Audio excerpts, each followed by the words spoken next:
Let's see. All right, guys, new video here on reflections. Gonna go ahead and get this one knocked out. Let me start sharing my screen. This will be with the one I upload today. I'm gonna go ahead and get all these ones done, get caught up on all these translations. It's been kind of a long week and whatnot. So here we go. Let's jump on into it. There's the screen, and let's get set up and started. I already did a few of my notes here. I'm using Dochub. Watch the video if you don't know how to do that. It's going to allow me to modify all my notes here, and let's go ahead and keep on working. Let's go. A reflection is often referred to as a flip in a plane.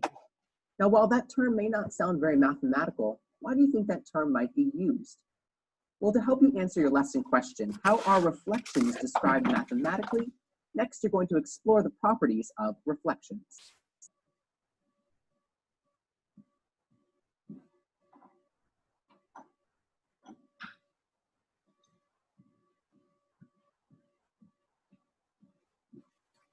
Sorry, guys, just went to go and close my door. A, B, C maps to triangle A prime, B prime, C prime. That also means that each point in triangle ABC maps to exactly one point in triangle A prime, B prime, C prime. So point A maps to A prime, B maps to B prime, and C maps to C prime. And any other point in triangle ABC can be mapped to exactly one other point in the image. Now you're going to explore properties that define a reflection.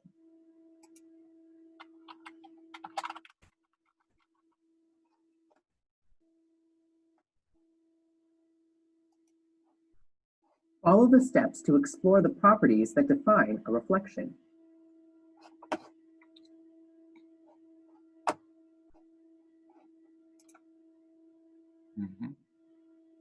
The same distance from the line. Change the line of the reflection by dragging the point P to several different locations.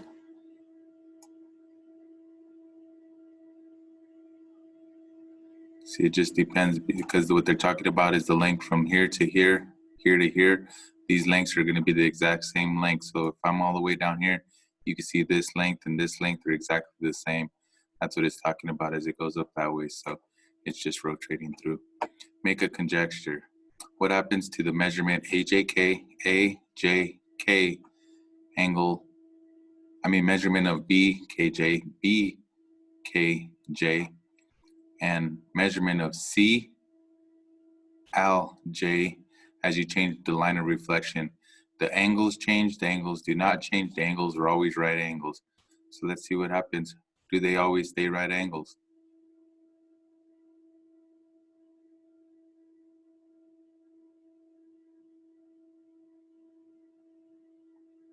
Well, that definitely there is not a right angle, so it's not that. The angles do change, so it's going to be right there. Okay, so that's correct. We use the protractor to measure these angles. So let's see, how do we do that here? Let's go ahead and go right there. So measurement of AJK, that's going to be a 90-degree angle.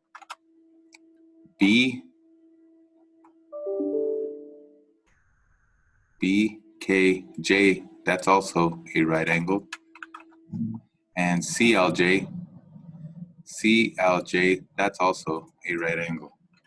So those are all 90 degrees. Those are all correct.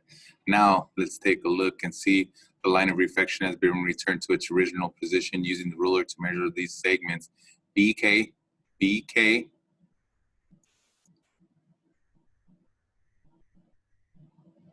put that right there like that.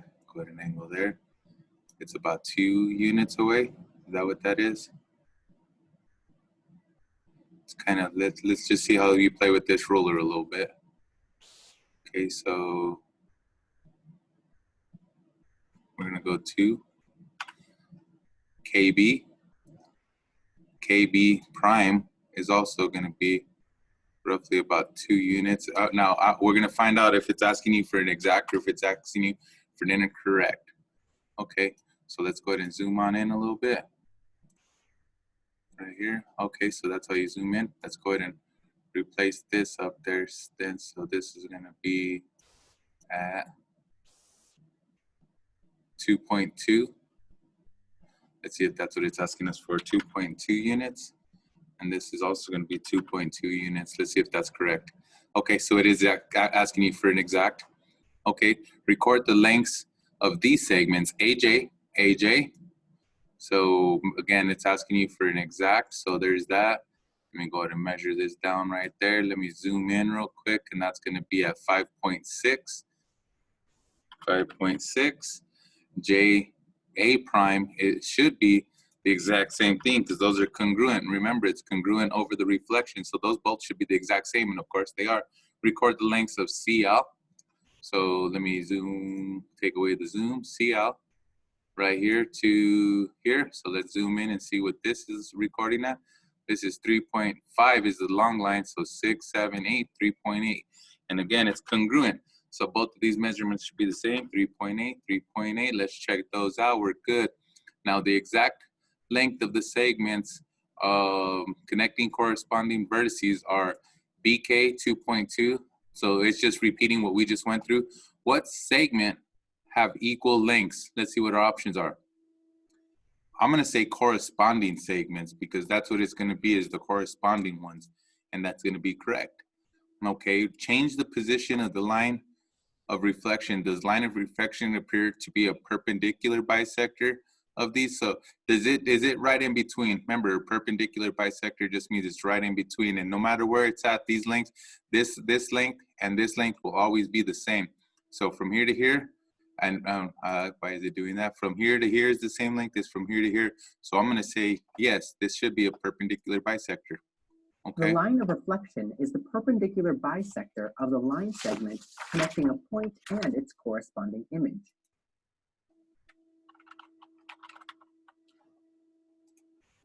Okay, let's skip on to the next one. Let's take a look at a formal definition of a reflection.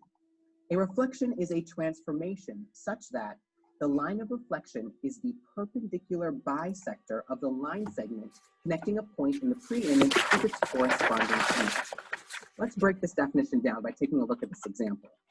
Now we're talking about the line segments that are created by connecting a point in the pre-image with its corresponding image. So for example, I could take point A in the pre-image and connect it to point A prime in the image. I'm going to then have line segment A prime. Same if I took point B in the pre-image and connect it to B prime. I have a line segment here. Now, we just learned that when I look at these line segments, that the line of reflection will be a perpendicular bisector. That means that these line segments are perpendicular to the line of reflection. That also tells us more about the intersection points of these lines. So if I look at where the line of reflection intersects with these line segments, points L and J, I now know that these points are the midpoints on these line segments. So point L is equidistant from B and B prime, and J is equidistant from A and A prime. So this is going to be true for any point that I take a look at. So for example, I could look at point H in the pre-image. Now if I connect that to its corresponding point in the image, H prime, I have another line segment to look at. And in this line segment, again, this line segment will be perpendicular to the line of reflection, and the intersection point is going to be equidistant from H and H prime. And that's because the line of reflection is a perpendicular bisector of these line segments. One other thing to keep in mind is that because all of these line segments are perpendicular to the same line, all of these line segments are also parallel. And one final point. Any pre-image point that lies on the line of reflection is mapped to itself. So in this case, that means if I took point C in the pre-image, which happens to lie on the line of reflection, in the image, it's going to be in the same location. So it's going to be marked as also T prime. Now you're going to apply this formal definition. Use the definition of a reflection and the information in the diagram to complete the statements. Okay, so we have the line of reflection is here, parallel. Okay, consider the reflection of the parallelogram PQRS across the line of reflection of the line WY. Okay, if R prime R is equal to 14, then RZ has to be half of that because it takes two of those, so that's going to be 7. If FSX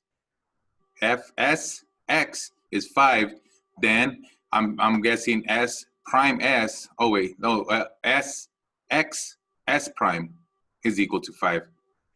So that's S prime X. Okay, so that's what this is going to be, is equal to 5. Let's check it out. That's perfect. The line of reflection is also perpendicular to the segments connecting a point on the pre-image to its corresponding image. Wrong one. We know that rigid transformations, Okay, like so there's the reflections, answer right here. preserve Reflections do size not and preserve shape. Reflections also orientation. preserve segment lengths. So in this example here, that means that all the line segments in triangle JKL will be congruent to corresponding line segments in J prime, K prime, L prime. Mm-hmm. So JL is congruent to J prime, L prime. Mm-hmm. JK is congruent to J prime, K prime. Mm-hmm. And LK is congruent to L prime, K prime. Mm-hmm. Reflections also preserve angle measures. So that means that angle LJK is going to be congruent to L prime, J prime, K prime. That JKL will be congruent with J prime, K prime, L prime. And that JLK will be congruent to J prime, L prime, K prime. Now keep in mind that reflections do not preserve orientation, unlike some other rigid transformations. Now, orientation means we're talking about the order of the vertices. So for example, if I begin with our pre-image at point J and move clockwise, I have points J, K, L. If I do the same in the image and begin with J prime and move clockwise, I have J prime, L prime, K prime. They're not in the same order. They're almost in reverse order. So that might help you to connect to why the reflection of the word ambulance appears on the front of that vehicle. So now, see if you can identify properties of reflections. Okay. Determine which statements about reflections are true. Let's see. An image created by reflection will always be congruent to its pre-image. It indeed is. An image and its pre-image are always the same distance from the line of reflection. That is true. If a point on the pre-image lies on the line of reflection, the image of that point is on the same as the pre-image. It is also true. The line of reflection is perpendicular to the line segments connecting corresponding vertices.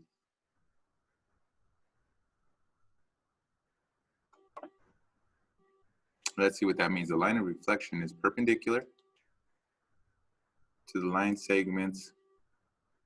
That's true. Line segments connecting corresponding vertices are all congruent to each other. The line segments connecting corresponding vertices are all parallel to each other. That is also true. Review the formal definition of a reflection.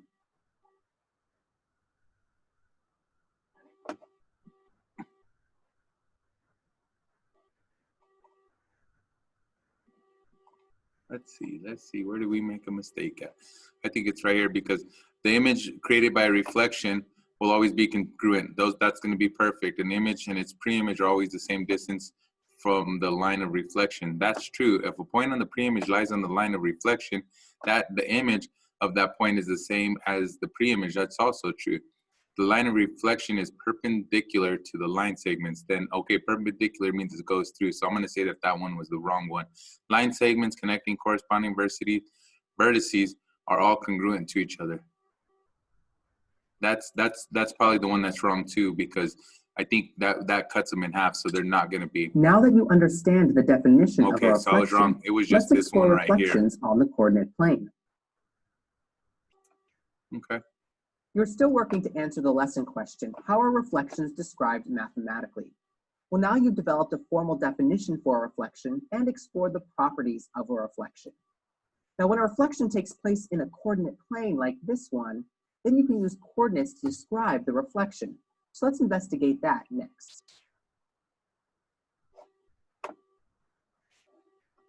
Follow the steps to reflect triangle ABC across the x-axis using the formal definition of a reflection. Here, where's this? How many points away, how many units away from the x-axis is point A? Point A is here, it's 1, 2 away from the x-axis. Remember, x-axis, that's 2 points away. The image of A will be 2 units away from the x-axis on the vertical line. X equals -4, plot A prime. So A prime is going to be right here.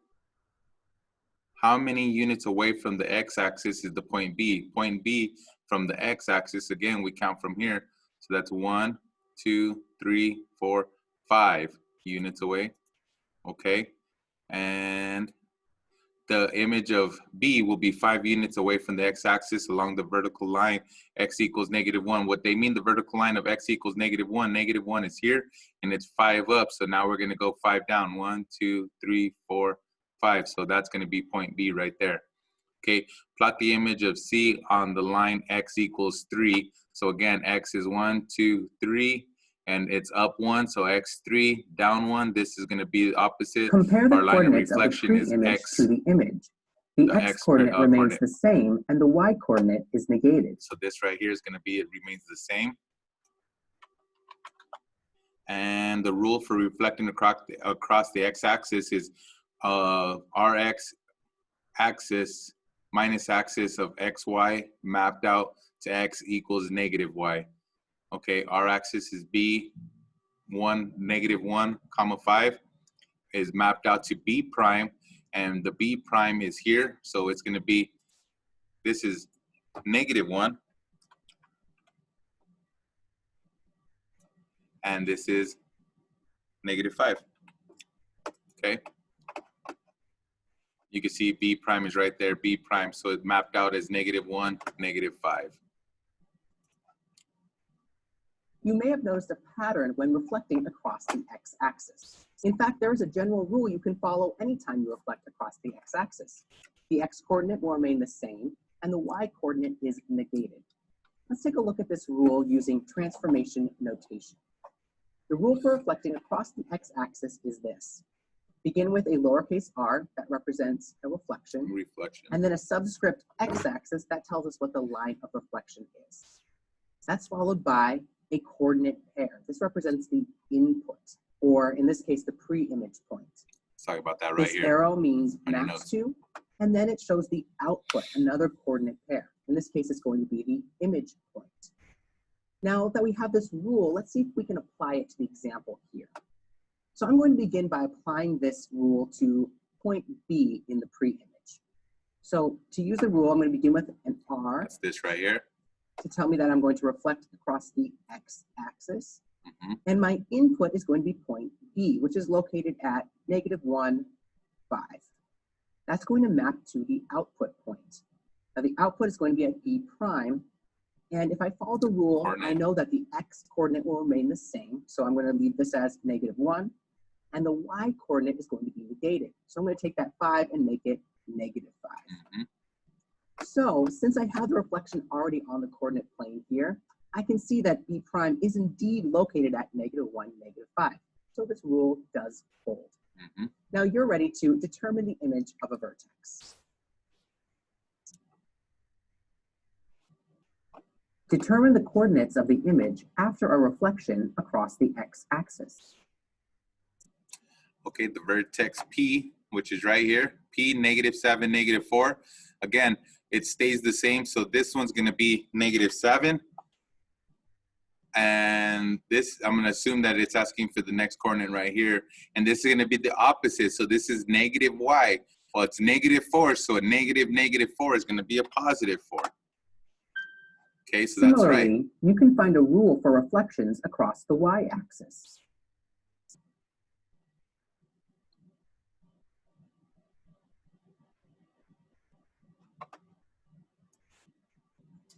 Now let's determine a rule for when a reflection happens across the y-axis using this example. Now note that these two trapezoids actually overlap each other, and that's okay. That occurs whenever the pre-image is intersected by the line of reflection. Remember, guys, it So let's flips like begin by this. taking a closer look at When all it the reflects, it's like vertices. this. It Now doesn't point K slide in over. the pre-image maps That's to point translation. K It flips. prime, and K prime is located at 1, 3. Point L in the pre-image maps to L prime, and L prime is at -1, -2. Same if we look at M, which maps to M prime. See, I'm following and along M with my notes prime is when he's is at talking. 4, -2. And N maps to N prime. N prime is at 2, 3. So now let me take a closer look at these points. I'm noticing a pattern. I can see that in each of these points, the Y values remain the same, but the X values are negated. So with that in mind, I can now create a rule. So let's complete the rule here. The rule for reflecting across the Y-axis is that the point input XY will map to -X, Y. Now you're going to use a given reflection over the line Y equals X in order to determine a general rule. See that? I just followed right along with these notes. Dochub, guys, got to use this Dochub. It just keeps you moving right along with this stuff. You can work with it together. You're doing two things at once. You're learning. Use the reflection of triangle DEF across the line Y equals X to determine the rule. Okay. So D's right here. So the reflection, this is going to be your pre-image. Okay, this is the original. Remember, D prime. The prime is the actual image. That's the reflection. So D is X is 2, Y is -4 right here, and that maps out to D prime, which is here, which is now -4, +2. Okay, so we're gonna go -4, +2. E is 1, -1, when E prime is gonna be -1, +1, -1, +1. Okay, F prime, F is 5, X equals 5, Y is 1. F prime is gonna be here, so that's gonna be X is 1, Y is 5, 1, 5. Okay, what is the rule that describes the reflection across the line Y is equal to X, which just means it's 1 to 1. Okay, so whatever Y is, that's what X is equal to, okay? So we're reflecting over X equals Y, and this is the original coordinate, maps out to be, what it's gonna be is -X, -Y, -X. They're both just flipping what they were, okay? Let's see if we are correct on that. I believe we are, because that's gonna be 2. Let's see if I did that right. Compare the coordinates of the top ones are pre-image to fine. the coordinates of their corresponding image point.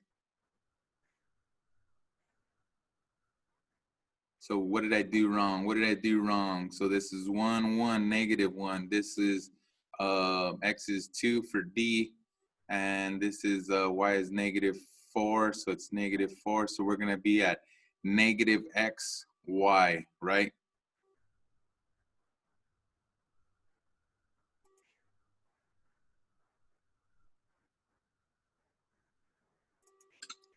In a No, what did I reflection do across wrong? the line Y equals X, You're just switch the flipping them. X and Y You're coordinates. flipping them. So what did I do wrong? I thought I flipped them right here. Huh, I hit the wrong one, I guess. Keep in mind that you can reflect across any line on a coordinate plane. In this lesson, we're just going to focus on the most common. Let's take a look at the rule for reflecting across the line Y equals -X. Now, if I I'm looking compare at my the wrong input notes. coordinate pair to the output coordinate pair, I can see that the X and Y coordinates are switched and that they're both negated. So with that in mind, I'm now going to see if I can reflect triangle ABC across the line Y equals -X using this rule. So let's begin by looking at point A in the pre-image. So A is located at -4, -5. Now I need to map that to point A prime. And using the rule, I know that I need to, first of all, switch the X and Y coordinate. So I have -5, -4, and I need to negate each. That means that A prime is 5, 4. Let me go ahead and add that to the coordinate plane. Great, let's take a look at point B. Now I notice that point B is on the line of reflection. That means that it's going to map to itself. But let's apply the rule just to make sure that it holds true. So B is located at 1, negative 1. It's going to map to B prime, and I can do that by switching the x and y coordinates. So I have negative 1, 1, and then negating each. That results in, well, 1, negative 1. It's the same point, which I expected. So I'm going to label that point B prime. And finally, point C. Point C is located at 1, negative 5. We're going to map to C prime, which is located at 5, negative 1. I figured that out by switching the x and y coordinates and negating each based on the rule. So I can add that to the coordinate plane, and I just need to connect these points together so that I can see my image and the result of the reflection. Let's also take a look at another example using a reflection over y equals negative x.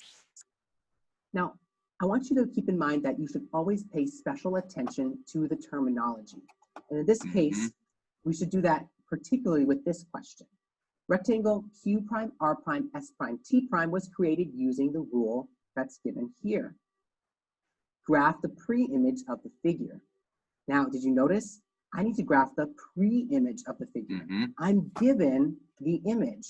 I know that because of the prime notation. So in this case, even though I'm given the rule for mapping from the pre-image to the image, I need to actually work backwards to figure out what the pre-image is. So let's begin by putting our line of reflection on our coordinate plane. So the rule says it's for y equals negative x. So I'm going to go right here, ahead and add guys. that line. That's a good thing about the guided It's a line notes. with You a have it in slope of case you're negative confused 1 and you don't know that what it goes is. through the origin. X is 0, whatever. Now, when x let me is begin by negative, looking when at x point is Q whatever prime. y is, Now, because it's y a is point equal Q to negative prime, x. that's where this rule maps Y is to. 1, So I'm x actually is going to add negative it 1. on the right here. I say that Q prime is at negative 2, Negative 4. 4. I need to work backwards to figure out what point Q is in the pre-image. Now, the rule tells me that I need to switch the x and y coordinates and then negate each. So I'm going to do that in the opposite direction. I'm going to negate each, so I have 2, negative 4, and then I'm going to switch those two coordinates. So that means This Q right here is wrong, at guys. It's negative supposed to be a 4, positive. 2. All right, That's let me supposed go to be a ahead and add positive. that Right here. to That's the negative coordinate 2. plane. X is All y right, is let's take a look at 4. the next point. Q R prime is written prime. wrong here. So again, R prime is where this rule maps to. And R prime is 4, at negative 4, 4. 4. I'm going to work X is backwards. 4, So I'm going y to is 4. negate both coordinates, So we're and flipping then them. I'm going to switch them. So If that's I do negative that, 4, I'm going to negative get 4. R, which is located at negative 4, negative 4.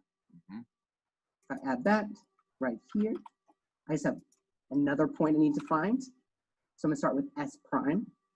So S prime is located at 4, 2.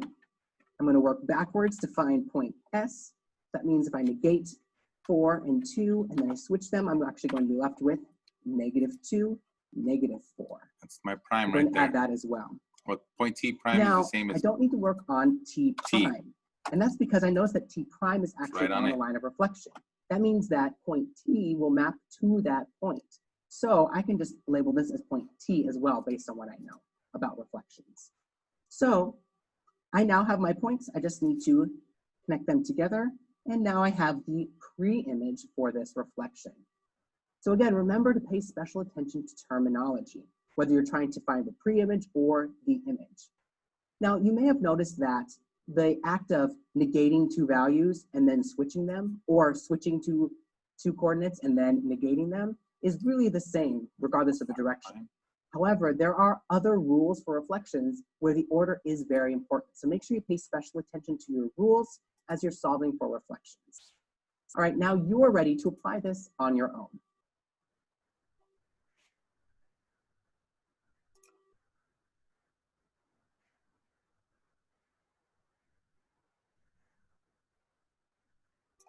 And that's it right there, guys. Switch it back to there.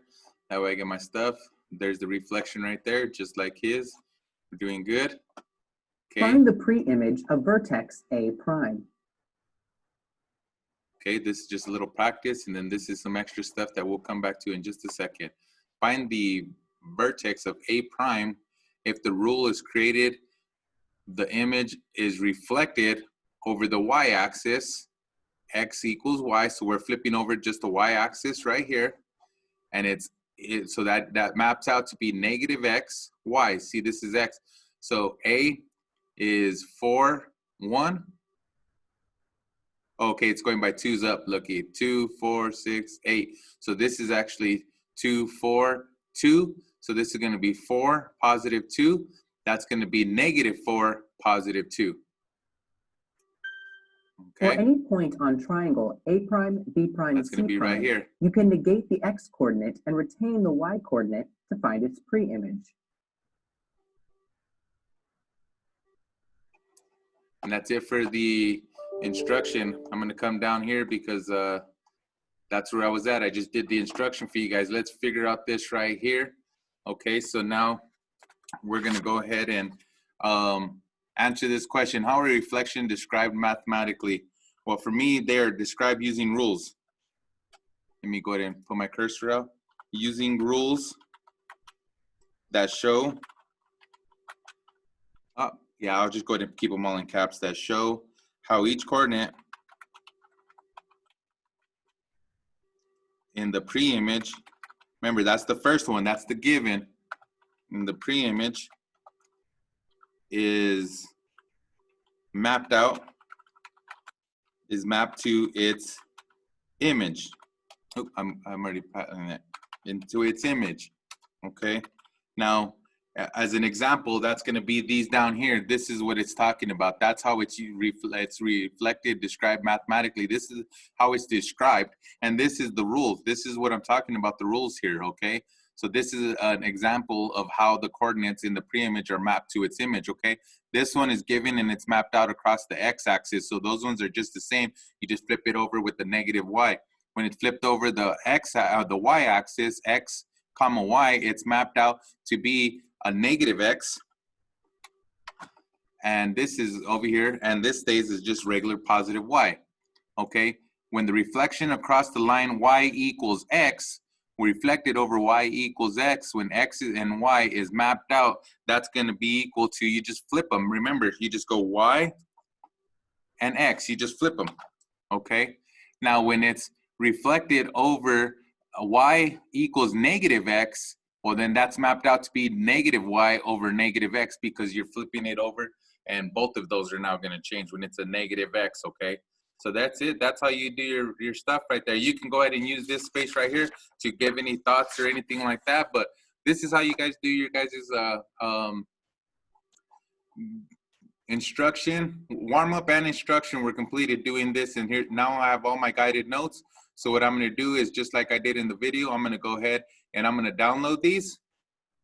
I'm going to download them to my current computer. Should pop up down here in the bottom. There it is. And I got to do it again once they're here, because now it's on my computer, but I want to save it. So I got to download it again. And what I want to do is I want to save it as the same name up here, so that way it replaces it. So I'm just going to go ahead and get rid of this too. And then it's going to ask me if I wanted to, it already exists, do I want to replace it? Well, I do, because I have all my notes and stuff on it.